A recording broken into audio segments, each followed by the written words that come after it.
Salam, selamat beraktivitas. Biarlah hari ini kita renungkan kebenaran firman Tuhan dan kita baca dari 2 Samuel 15 ayat 36 sampai dengan pasal 16. Ingatlah, di sana bersama-sama dengan mereka ada kedua anak mereka, Ahimas anak Jodak dan Yonatan anak Abiatar. Dengan perantaraan mereka harus kamu kirimkan kepadaku segala hal yang kamu dengar. Dan tibalah Husai sahabat Daud di Yerusalem tepat pada waktu Absalom masuk ke kota itu. Ketika Daud baru saja melewati puncak, datanglah Ziba hamba Mephiboset, mendapatkan dia membawa sepasang keledai yang berpelana dengan muatan 200 ketul roti, 100 buah kue kismis, 100 buah-buahan musim panas dengan sebuyung anggur. Lalu bertanyalah raja kepada Ziba, "Apakah maksudmu dengan semuanya ini?" Jawab Ziba, "Keledai-keledai itu bagi keluarga raja untuk ditunggangi, roti dan buah-buahan ini bagi orang-orangmu untuk dimakan, dan anggur ini untuk diminum di padang gurun oleh orang-orang yang sudah lelah." Kemudian bertanyalah raja, "Di manakah anak tuanmu?" Jawab Ziba kepada raja, "Ia ada di Yerusalem, sebab katanya, pada hari ini kaum Israel akan mengembalikan kepadaku kerajaan ayahku." Lalu berkatalah raja kepada Ziba, "Kalau begitu kepunyaanmu lah segala kepunyaan Mephiboset." Kata Ziba, "Aku tunduk, biarlah kiranya aku tetap mendapat kasih di matamu, ya tuanku raja." Ketika Raja Daud telah sampai ke Bahurim, keluarlah dari sana seorang dari kaum keluarga Saul. Ia bernama Simei bin Gera. Sambil mendekati raja, ia terus-menerus mengutuk Daud, dan semua pengawal Raja Daud dilemparinya dengan batu, walaupun segenap tentara dan semua pahlawan berjalan di kiri kanannya. Beginilah perkataan Simei pada waktu ia mengutuk, "Eyanglah, eyanglah engkau penumpah darah orang dursila. Tuhan telah membalas kepadamu segala darah keluarga Saul yang engkau gantikan menjadi raja. Tuhan telah menyerahkan kedudukan raja kepada anakmu Absalom. Sesungguhnya engkau sekarang dirundung malang karena engkau seorang penumpah darah." Lalu berkatalah Abisai anak Zeruya kepada raja, "Mengapa anjing mati ini mengutuki tuanku raja? Izinkanlah aku menyeberang dan memenggal kepalanya." Tetapi kata raja, "Apakah urusanku dengan kamu, hai anak-anak Zeruya? Biarlah ia mengutuk, sebab apabila Tuhan berfirman kepadanya, 'Kutukilah Daud,' siapakah yang akan bertanya, 'Mengapa engkau berbuat demikian?' Pula kata Daud kepada Abisai dan kepada semua pegawainya, 'Sedangkan anak kandungku ingin mencabut nyawaku, terlebih lagi sekarang orang Benyamin ini, biarlah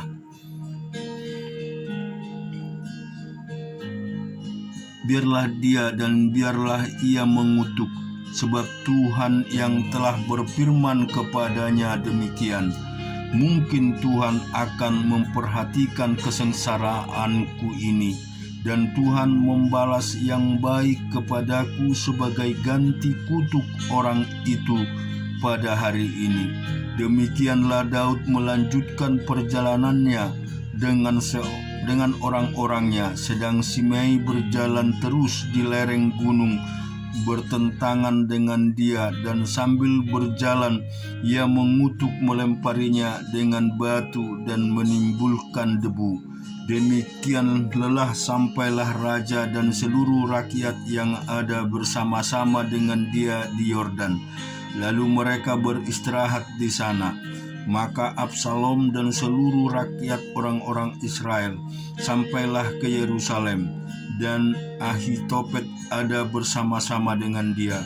Ketika Husai orang Arki, sahabat Daud itu sampai kepada Absalom, berkatalah Husai kepada Absalom, "Hiduplah raja, hiduplah raja." Berkatalah Absalom kepada Husai, "Inikah kesetiaanmu kepada sahabatmu? Mengapa engkau tidak pergi menyertai sahabatmu itu?" Lalu berkatalah Husai kepada Absalom, "Tidak, tetapi dia yang dipilih oleh Tuhan dan oleh rakyat ini dan oleh setiap orang Israel. Dialah yang memiliki aku, dan bersama-sama dengan dialah aku akan tinggal. Lagi pula, kepada siapakah aku memperhambakan diri? Bukankah kepada anaknya, sebagaimana aku memperhambakan diri kepada ayahmu? Demikianlah aku memperhambakan diriku kepadamu." Kemudian berkatalah Absalom kepada Ahitofet, "Berilah nasihat, apakah yang harus kita perbuat?" Lalu jawab Ahitofet kepada Absalom, "Hampirilah gundik-gundik ayahmu yang ditinggalkannya untuk menunggui istana. Apabila seluruh Israel mendengar bahwa engkau telah membuat dirimu dibenci oleh ayahmu, maka segala orang yang menyertai engkau akan dikuatkan hatinya." Maka dibentangkanlah kemah bagi Absalom di atas sotoh. Lalu Absalom menghampiri gundik-gundik ayahnya di depan mata seluruh Israel. Pada waktu itu, nasihat yang diberikan Ahitofet adalah sama dengan petunjuk yang dimintakan daripada Allah. Demikianlah dinilai setiap nasihat Ahitofet, baik oleh Daud maupun oleh Absalom. Dan kita juga membaca firman Tuhan di Yehezkiel pasal yang ke-6. "Kemudian datanglah firman Tuhan kepadaku, hai anak manusia, tunjukkanlah mukamu ke gunung-gunung Israel, dan bernubuatlah melawan mereka. Katakanlah, hai gunung-gunung Israel, dengarkanlah firman Tuhan Allah. Beginilah firman Tuhan Allah kepada gunung-gunung dan bukit-bukit, kepada alur-alur sungai dan lembah-lembah. Sungguh aku akan mendatangkan perang atasmu, dan aku akan membinasakan bukit-bukit pengorbananmu. Mesbah-mesbahmu akan menjadi sunyi sepi, dan pedupaan-pedupaanmu akan dirusak, dan aku akan merebahkan orang-orangmu yang terbunuh di hadapan berhala-berhalamu. Aku akan mencampakkan mayat-mayat orang Israel di hadapan berhala-berhala mereka, dan menghamburkan tulang-tulangmu keliling mesbah-mesbahmu.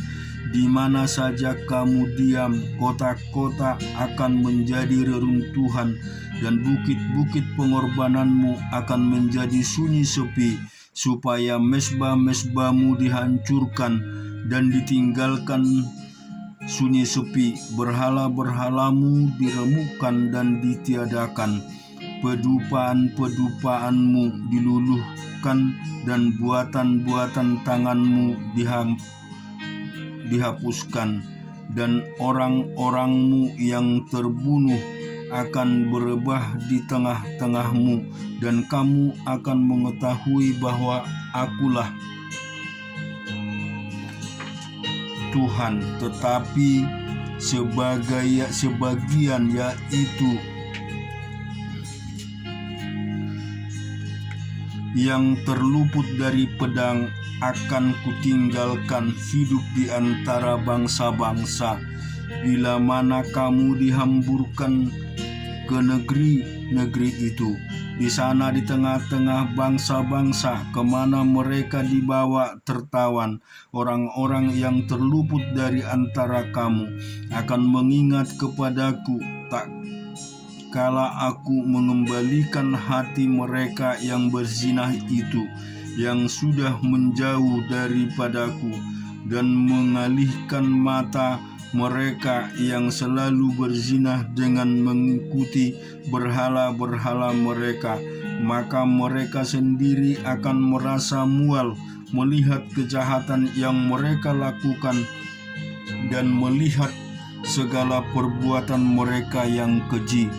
Dan mereka akan mengetahui bahwa akulah Tuhan dan bukan cakap angin.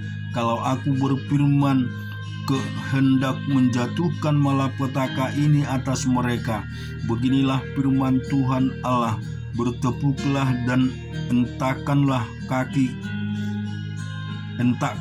kakimu ke tanah dan serukanlah, awas, oleh sebab segala perbuatan kaum Israel yang keji dan jahat. Mereka akan rebah mati karena pedang, kelaparan yang menyakitkan sampar. Yang jauh akan mati karena sampar, yang dekat akan rebah karena pedang, dan yang terluput serta terpelihara akan mati karena kelaparan. Demikianlah aku akan melampiaskan amarahku kepada mereka, dan kamu akan mengetahui bahwa akulah Tuhan, tak kala orang-orang mereka yang terbunuh merebah di tengah-tengah berhala-berhala mereka, keliling mesbah di atas setiap bukit yang tinggi dan di atas semua puncak-puncak gunung, di bawah setiap pohon yang rimbun dan setiap pohon keramat yang penuh cabang-cabang, di tempat mana mereka membawa korban persembahan yang harum bagi semua berhala-berhala mereka. Aku akan mengacungkan tanganku melawan mereka, dan tanahnya di mana saja mereka diam akan kubuat menjadi musnah dan sunyi sepi, mulai dari padang gurun sampai ke Ribla, dan mereka akan mengetahui bahwa akulah Tuhan. Dan kita juga membaca firman Tuhan di Yeremia pasal yang ke-50. Firman yang disampaikan Tuhan dengan perantaraan Nabi Yeremia mengenai Babel, mengenai negeri orang Kasdim. Beritahukanlah di antara bangsa-bangsa dan kabarkan, naiklah panji-panji dan kabarkanlah, janganlah sembunyikan, katakanlah, Babel telah direbut, dewa Babel menjadi malu, Merodak telah terkejut, berhala-berhalanya menjadi malu, dewa-dewanya yang keji telah terkejut. Maka suatu bangsa maju menyerangnya dari utara, membuat negerinya menjadi tempat tandus, tidak ada lagi yang diam di dalamnya. Baik manusia maupun binatang, semuanya lari lenyap.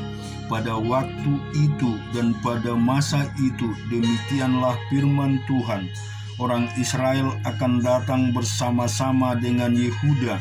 Mereka akan berjalan sambil menangis dan mencari Tuhan Allah mereka. Mereka menanyakan jalan ke Sion, kesanalah mereka terarah. Marilah kita menggabungkan diri kepada Tuhan, bergabung dalam suatu perjanjian kekal yang tidak dapat dilupakan. Umatku tadinya seperti domba-domba yang hilang. Mereka dibiarkan sesat oleh gembala-gembalanya, dibiarkan mengembara di gunung-gunung. Mereka berjalan dari gunung ke bukit, sehingga lupa akan tempat pembaringannya. Siapapun yang menjumpai mereka, memakan habis mereka, dan lawan-lawan mereka berkata, kami tidak bersalah, karena mereka telah berdosa kepada Tuhan tempat kebenaran, Tuhan pengharapan nenek moyang mereka. Larilah dari tengah-tengah Babel, dari negeri orang-orang Kasdim. Keluarlah, jadilah seperti kambing-kambing jantan yang mengepalai kawanannya. Sebab sesungguhnya aku menggerakkan dan membangkitkan terhadap Babel sekumpulan bangsa-bangsa yang besar dari utara. Mereka akan mengatur barisan untuk melawannya. Dari sanalah kota itu akan direbut. Panah-panah mereka adalah seperti pahlawan yang mujur, yang tidak pernah kembali dengan tangan hampa. Negeri orang-orang Kasdim akan menjadi rampasan semua orang yang merampasnya akan puas hatinya. Demikianlah firman Tuhan, sekalipun kamu bersukacita dan beria-ria, hai orang-orang yang merampok milikku, sekalipun kamu melompat-lompat seperti anak lembu di padang gurun, di padang rumput, dan mengerintik seperti kuda-kuda jantan, namun ibumu sangat menanggung malu, dan perempuan yang melahirkan kamu tersipu-sipu. Lihat, dialah yang menjadi terakhir dari bangsa-bangsa, padang gurun, padang belantara, dan dataran rumput. Karena murka Tuhan, negeri ini tidak akan didiami lagi, sama sekali akan menjadi tempat tandus. Setiap orang yang melewati Babel akan merasa negeri dan akan bersuit karena pukulan-pukulan yang dideritanya. Aturlah barisanmu menyerang Babel dari segala pihak, hai semua orang pemanah. Pemanahlah kepadanya. Janganlah merasa sayang apakah anak panah, sebab kepada Tuhanlah ia berdosa. Bertempik soraklah menyerangnya dari segala pihak. Dia sudah menyerah, tongkat-tongkatnya sudah rebah, pagar-pagarnya sudah runtuh. Sungguh itulah pembalasan Tuhan. Laksanakanlah pembalasan terhadapnya. Lakukanlah kepadanya seperti yang dilakukannya sendiri. Lenyapkanlah orang penabur dari Babel dan orang penyabit pada musim menuai, untuk mengelakkan pedang yang dahsyat ini. Setiap orang akan berpaling pulang kepada bangsanya. Setiap orang akan lari ke negerinya. Israel adalah seperti domba yang dicerai-beraikan, dihalaukan oleh singa-singa. Mula-mula Raja Asyur memakan dia, dan sekarang pada akhirnya Nebukadnezar Raja Babel mengerumit tulang-tulangnya. Sebab itu beginilah firman Tuhan semesta alam, Allah Israel, sesungguhnya aku menghukum Raja Babel dan negerinya seperti aku telah menghukum Raja Asyur. Tetapi aku akan mengembalikan Israel ke padang rumputnya, supaya ia makan rumput di atas Karmel dan di Basan, dan menjadi kenyang di atas pegunungan Efraim dan di Gilead. Pada waktu itu dan pada masa itu, demikianlah firman Tuhan, orang yang mencari kesalahan Israel, tetapi tidak didapatnya, dan dosa Yehuda, tetapi tidak ada ditemukannya. Sebab aku akan mengampuni orang-orang yang kubiarkan tinggal hidup. Majulah ke negeri Marataim, majulah menyerangnya dan menyerang penduduk Pekod. Bunuhlah dan tumpaslah mereka. Demikianlah firman Tuhan. Lakukanlah tempat seperti yang kuperintahkan. Gemuruh perang negeri dan terjadilah kehancuran besar. Betapa remuk redamnya dan hancur luluhnya martil seluruh bumi itu. Betapa Babel menjadi kengerian di antara bangsa-bangsa. Aku memasang jerat bagimu, dan memang engkau terjebak, hai Babel. Dengan tidak mengetahuinya engkau terdapat, dan memakan engkau tertangkap, sebab engkau telah menantang Tuhan. Tuhan telah membuka tempat perlengkapannya dan mengeluarkan senjata-senjata geramnya, sebab ada pekerjaan bagi Tuhan Allah semesta alam di negeri orang-orang Kasdim. Marilah mendatangkannya dari segala jurusan. Bukalah lumbung-lumbungnya, onggokkanlah isinya, bertimbun-timbun dan tumpaslah itu, jangan ada tinggal sisanya. Bunuhlah segala lembunya, biarlah rebah semuanya untuk dibantai. Celakalah mereka, sebab waktunya sudah tiba, saat penghukuman atas mereka.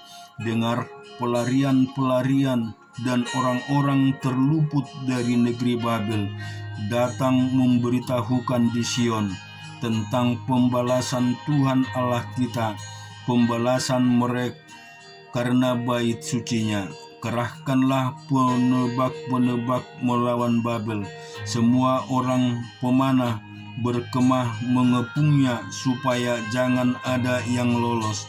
Balaslah dia setimpal dengan perbuatannya, lakukanlah kepadanya tempat seperti yang dilakukannya sendiri, sebab ia bertindak kurang ajar terhadap Tuhan, terhadap Yang Maha Kudus Allah Israel. Sebab itu teruna-terunanya akan rebah di tanah-tanah lapangnya, dan semua prajuritnya akan menjadi bungkam pada waktu itu. Demikianlah firman Tuhan. Sesungguhnya aku menjadi lawanmu, hai engkau yang kurang ajar. Demikianlah firman Tuhan Allah semesta alam. Sebab waktumu sudah tiba, saat aku menghukum engkau. Si kurang ajar itu akan tersandung jatuh, dan tidak ada yang membangkitkan dia. Di kota-kotanya aku akan menyalakan api, yang akan menghanguskan segala apa yang di sekitarnya. Beginilah firman Tuhan semesta alam. Orang Israel tertindas bersama-sama dengan orang Yehuda. Semua orang yang melawan mereka tetap menahan mereka, tidak mau melepaskan mereka. Tetapi penebus mereka adalah kuat, Tuhan semesta alam namanya. Tentulah ia akan memperjuangkan perkara mereka, supaya ia memberi ketentraman kepada bumi, tetapi kegemaran kepada penduduk Babel. Pedang akan menimpa orang-orang Kasdim. Demikian firman Tuhan, menimpa penduduk Babel, menimpa pemuka-pemukanya dan orang-orangnya yang berhikmat. Pedang menimpa tukang-tukang ramal, sehingga ternyata mereka bodoh. Pedang menimpa pahlawan-pahlawannya, sehingga mereka menjadi terkejut. Pedang menimpa kudanya dan keretanya, menimpa segenap tentara campuran yang di tengah-tengahnya, sehingga mereka menjadi seperti perempuan. Pedang menimpa perbendaharaannya, sehingga dijarah orang. Pedang menimpa segala airnya, sehingga menjadi kering, sebab negeri itu penuh patung-patung. Mereka menjadi gila oleh berhala-berhala mereka.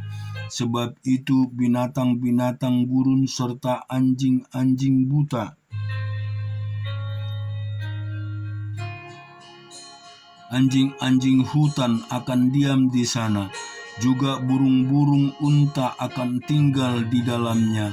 Negeri itu tidak akan didiami lagi untuk seterusnya, dan tidak akan ditinggali lagi turun-temurun. Seperti dahulu pada waktu Allah menunggang balikkan Sodom dan Gomora, serta kota-kota tetangganya. Demikianlah firman Tuhan. Demikianlah tidak akan ada orang lagi yang diam di sana, dan seorang anak manusia pun tidak akan tinggal lagi di dalamnya. Lihatlah, suatu bangsa akan datang dari utara, satu suku bangsa yang besar, yang banyak raja akan bergerak maju dari ujung bumi. Mereka memakai panah dan tombak, mereka bengis, tidak kenal belas kasihan. Suara mereka gemuruh seperti laut. Mereka mengendarai kuda berlengkap serta orang maju berperang menyerang engkau, hai putri Babel. Raja Babel telah mendengar kabar tentang mereka. Tangannya sudah menjadi lemah lesu. Kesesakan telah menyergap dia dan kesakitan seperti perempuan yang melahirkan. Sesungguhnya seperti singa yang bangkit keluar dari hutan belukar, sungguh Yordan mendatangkan padang rumput tempat kawanan domba. Demikian aku akan membuat mereka lari dengan tiba-tiba dari negeri itu dan mengangkat di atas dia yang kupilih. Sebab siapakah yang seperti aku? Siapakah yang berani mendakwa aku? Siapakah gerangan gembala yang tahan menghadapi aku? Sebab itu dengarlah putusan yang telah diambil Tuhan terhadap Babel dan rancangan-rancangan yang telah dibuatnya terhadap negeri orang-orang Kasdim, bahwa sesungguhnya yang paling lemah pun di antara kawanan domba akan diseret, bahwa sesungguhnya padang rumput mereka sendiri akan merasa ngeri terhadap mereka. Bumi akan bergoncang karena kabar Babel sudah direbut. Ratap mereka akan terdengar di antara bangsa-bangsa.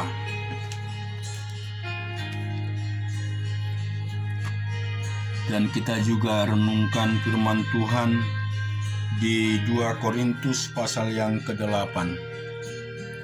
Saudara-saudara, kami hendak memberitahukan kepada kamu tentang kasih karunia yang dianugerahkan kepada jemaat-jemaat di Makedonia. Selagi dicobai dengan berat dalam berbagai penderitaan, sukacita mereka meluap, dan meskipun mereka sangat miskin, namun mereka kaya dalam kemurahan.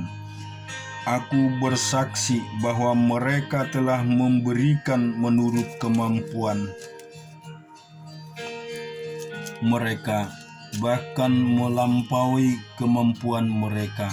Dengan kerelaan sendiri mereka meminta dan mendesak kepada kami, supaya mereka juga beroleh kasih karunia untuk mengambil bagian dalam pelayanan kepada orang-orang kudus. Mereka memberikan lebih banyak daripada yang kami harapkan. Mereka memberikan diri mereka pertama-tama kepada Allah, kemudian oleh karena kehendak Allah juga kepada kami.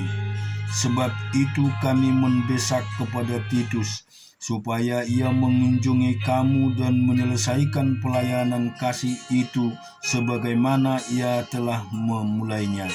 Maka sekarang sama seperti kamu, kaya dalam segala sesuatu, dalam iman, dalam perkataan, dalam pengetahuan, dalam kesungguhan untuk membantu, dan dalam kasihmu terhadap kami. Demikianlah juga hendaknya kamu kaya dalam pelayanan kasih ini. Aku mengatakan hal itu bukan sebab peringatan, melainkan dengan menunjukkan usaha orang-orang lain untuk membantu.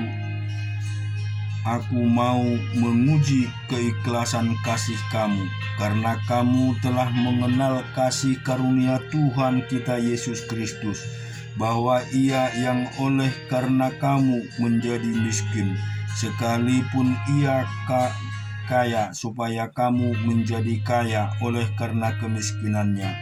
Inilah pendapatku tentang hal itu, yang mungkin berfaedah bagimu. Memang sudah sejak tahun yang lalu kamu mulai melaksanakannya dan mengambil keputusan untuk menyelesaikan juga. Maka sekarang selesaikan jugalah pelaksanaan itu.